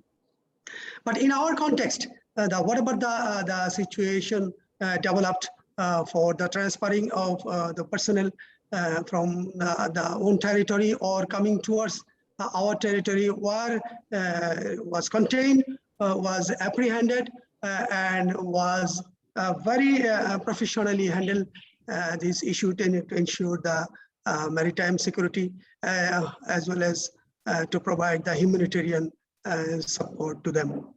That's all, sir. Thank you, sir. Thank you very much, everybody, sir. Sir, I will not take much time. I don't think people are interested to listen to me, but I will just try to, there's a column summing up. A column is written by, that's summing up by the moderator or the chair. So I will just take 2 or 3 minutes of yours, and then inshallah by around 1:30, 1:32 or so, we'll try to inshallah wrap up the session. Ladies and gentlemen, Bangladesh is predominantly a maritime country and a maritime society. As Professor Imtiaz has rightly said, we were Nodi Matrik Desh, Nodi Samudra Matrik, Maritime Matrik. We should change our continental mindset from land centric to maritime centric. I think some echo is coming from somewhere. Anyway, from the discussions of all the speakers, the great speakers, as well as the discussion session was very vibrant. It has been very clear that Bay of Bengal is very close to us, very important, very close to us, and one of the most important factor, it has become one of the most important factor for the economy, geopolitics and geopolitics or geoeconomy of Indian Ocean region. And we are no more the basket case. We are at the peak of at the focal point now. At the beginning, our respected chairman of BIMRAD has rightly pointed out the importance laid, or the foundation laid by the father of the nation about the importance of maritime domain, as well as our principles of foreign policy, which stood still like a rock as of today. And the keynote speaker, Professor Imtiaz, is always great to listen to him. I will not talk much on him, but I really like when he said that we should not be bothered about the Treaty of Versailles or Westphalia. We should think about 1747, what was before that, and how we have lost 200 years when That was the time when first and second industrial revolution took place, and we lost out the game. And how can we recover? And again, from there we can take the lesson and go forward. And also regarding BRI and Quad, his analysis on post-COVID India, Australia, and other countries, what will be the situation, economic, socio-political, and socio-economic, and particularly socio-political situation in those countries, that will dictate how BRI and Quad is going to quarrel amongst each other. We can already see how India is struggling with COVID and how Aussies are suffering or struggling with their economy as China has put so much of levy on them. About Commodore Humayun, he has laid out his topic very nicely. The only point that I would like to mention here is that I'm sure most of you have seen the slide of Professor Imtiaz of a merchant ship, a container vessel carrying the container of so many countries container. He meant it somebody else, but what I wanted to mention is that a merchant ship now belongs to owner is somebody else, report of registration is somewhere else, is carrying cargo of so many countries. Now when it is getting involved in some kind of illegal activities out in the territorial water of a country, in the contiguous zone, or even at the high seas, how in law enforcement will be done, that is something remains a major challenge for UNCLOS and will continue to remain so. As one of the experts says that we should not think of rewriting UNCLOS, or we should not have any more, because opening the pendulum box will become a very difficult job, because this is one of the best document UN has ever produced, or world has ever seen, or maritime domain has ever got. So we should think of, we should take case by case. So this is an issue that has come up recently, particularly after the Somalian issues, Somalian piracy case and some of the South China Sea piracy cases. So I'm sure the UN is going to take care of it. What Dr. Delwar has said, a very professional academician, and again in the Pacific Squad, he has laid out all the slides are extremely educative. I'm sure those who are interested, they can collect it from BIMRAD so that it will help you in your persuasion. But the question always remains the balancing act, balanced non-aligned approach, and all these beautiful definitions. But how really to do it, how to handle it. But to my mind, I think Bangladesh is doing far better job than any other developed country or developing country has done in Africa or South Asia, where they seems to be taking or becoming dependent on one particular country that itself make them compelled to become or to make their policy or to listen to them. But I think Bangladesh has played the card much smartly. We are producing, or we are making the Matarbari port another total facility, taking Japanese, Koreans, and local entrepreneurs, government, everybody on board. Think of Pyra. It was planned, thought by Bangladesh, planned by Europeans or British to be more specific. Coal-fired power plants are being made by Chinese, and one will be made by Bangladeshi, joint venture with somebody else. The other infrastructure from many countries. So utilizing many countries' resources, that is, I think, is a much smarter way of doing things. At the same time, selecting a performer who has the money, who has the capacity, who can perform, I think is much more important. We talked much about India. They have a promise of around $7.5 billion towards Bangladesh. So far, I think the money released is not less than 500, not more than 500 million or so.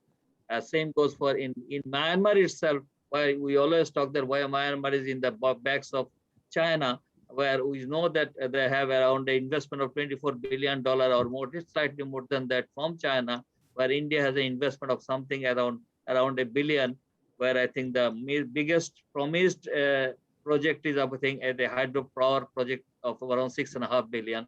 But I don't know whether they will be able to make it or not, and they will ever find the money to do it. So it is also very important that you can make a contract with some country, but unless the project is done, why to have that contract? Admiral Awal sir, as always, great. And the point he laid out, I have no question, no comment on it. I don't dare not to. But his dream of zone of peace and making Bay of Bengal a peace for development, peaceful area through development and development projects, I think is a fantastic idea. Myanmar issue, if we keep it in a side, coastal communications and many other issues that are there, if we can resolve it, and there are many institutions that are there, which has really rightly pointed out, we just have to make them operational, make them capable, and the government agencies, they have to clear their eyes, think of more maritime. And I also sometimes, I think serving in the Navy and important places for such a long time, I think I also felt at times that it is also a failure on the part of maritime institutes itself, not to be able to take or attract the parliamentarians, the parliament building, the secretariat building, সচিবালয়কে সমুদ্রের মাঝখানে আমরা নিতে পারি নাই successfully. Eto probably আমাদেরও চিন্তা করতে হবে। আমাদেরও, I think we also have this kind of failure that the maritime policymakers should also think in that issue. But of late, the kind of investment that we are seeing in a maritime arena in the coastal belt, if that continues, I am sure we are looking for some really prosperous days. Ladies and gentlemen, therefore, I think the adoption of regional and global cooperative mechanism and resilience strategies will be a major factor for our development, for our success, for our future generations, as the discuss or as a summarize, we can say. Finally, I would like to thank all the wonderful people who spoke and performed today. And all of you have taken your very busy personal time and professional schedule means a world to me. Ladies and gentlemen, it's been a great pleasure for me and a great honor for me to be with you today. Thank you very much. Thank you, Professor Imtiaz sir. Thank you, Awal sir. Thank you, all the speaker, Professor Delwar sir and Commodore Humayun for your great talk. And thank you, everybody. Thank you, the President of the BIMRAD. Thank you very much. Now, finally, I would like to request that there is a vote of thanks also make the concluding remark. The DG BIMRAD.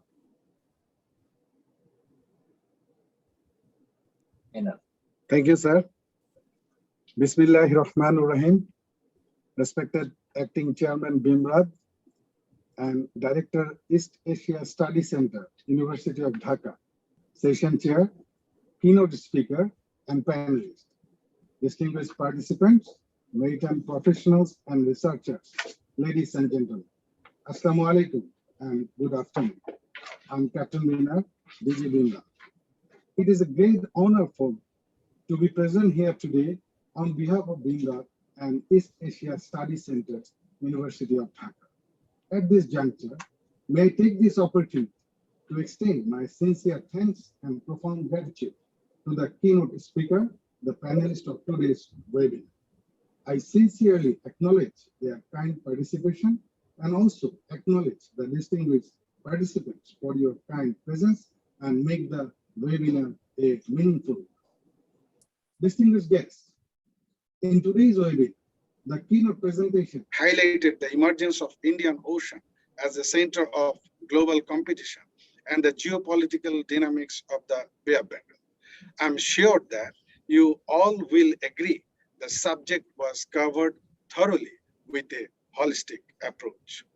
Then the first panel discussed maritime security and the law of the sea along with its implication for Bangladesh, which is a very important topic given the scope of vast resources lying beneath our sea area.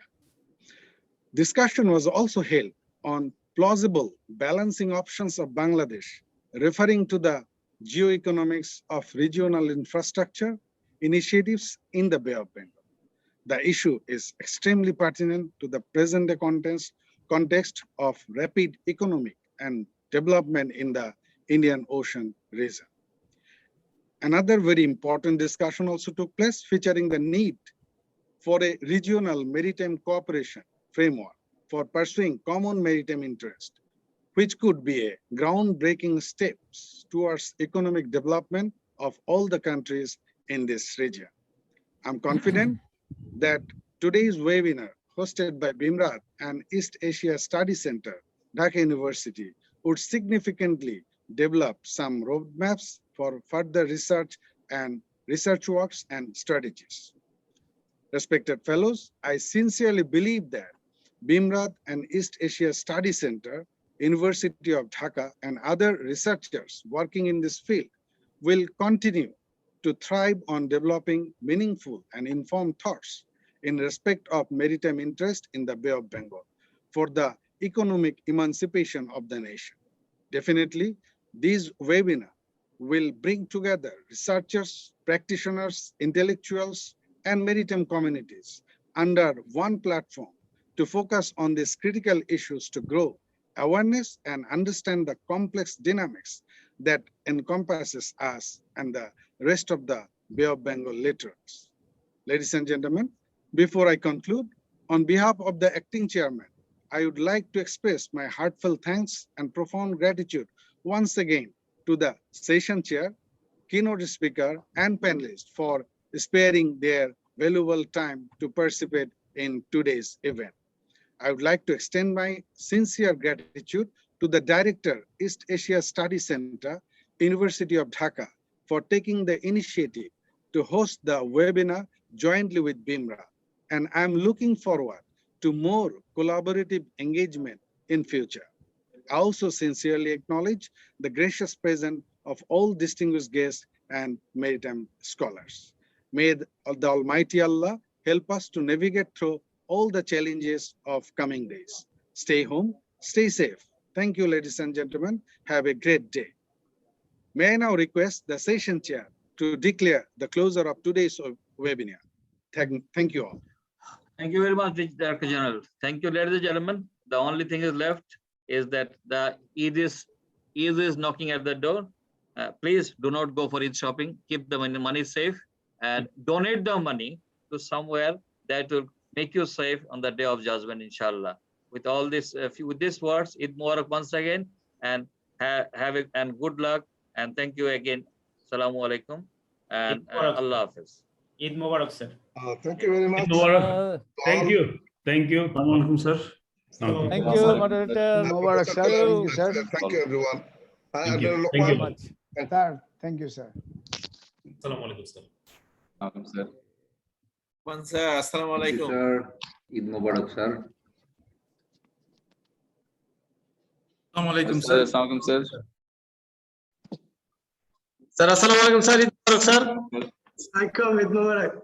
Sir, assalamu alaikum, sir. Sir,